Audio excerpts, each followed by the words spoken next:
студия ки дар назди театр амал мекунад.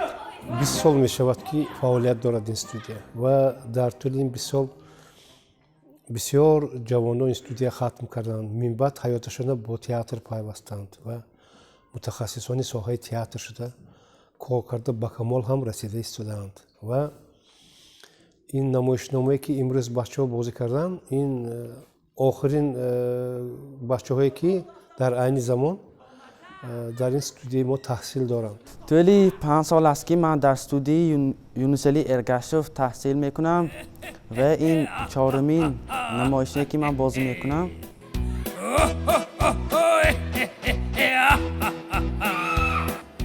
خوشروی یک هستی فرب یک هستی سرگشت و روغن با لذت هستی. ما کوشش کردیم یک تجربه گذارونیم. هرچند هر سال بچه‌ها در نمایشنامه سال نو شرکت کنن هم، لیکن امسال ما یک تجربه کردیم که همه بچه‌ها جلب کنیم.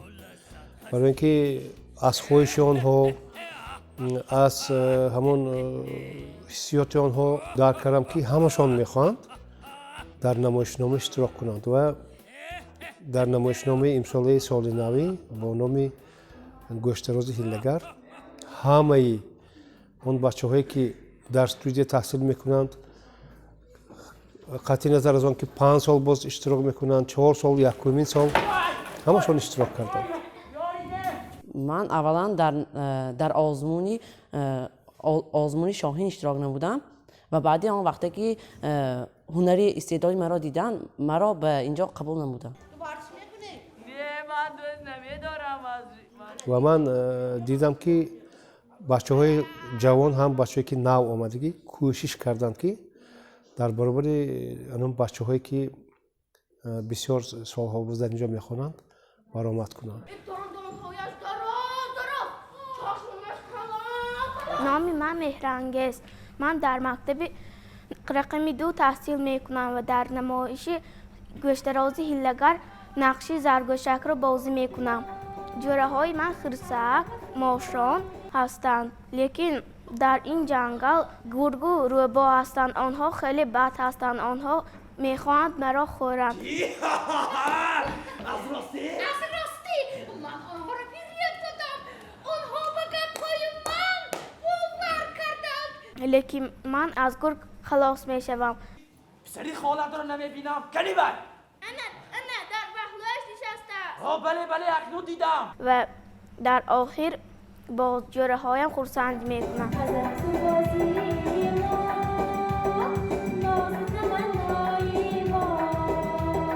از قبول تماشابینا، از درک تماشابینا که همسن سال آنها هستند، من دیدم که همسن سال خودشون بسیار باز خوبتر قبول کردند. وقتی که رول ماشان را بازی میکنم خودی آنکه من همان به رول ماشان در آمدم خودی یک چیوم این یک دیگرگونی است که وقتی که میبری پر از آدمان بچه ها رو میبینی از قرصک های آنها از خنده آنها یک حلاوت میبری. سلام بچه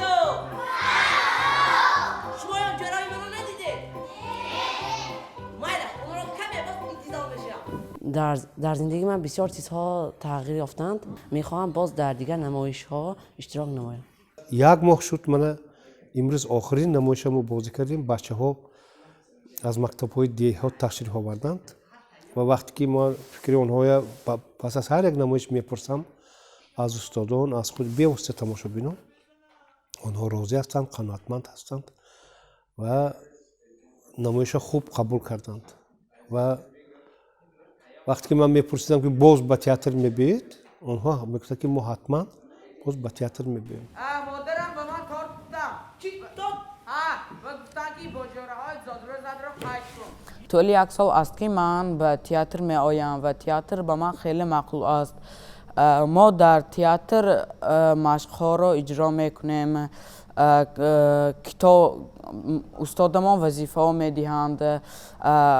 وظیفه های میدهند که با شعر ایجاد کنیم، حکایه ها ایجاد کنیم و بسیارتر میگویند که کتاب خانه. کتاب بهتری همین طور نه بچه ها؟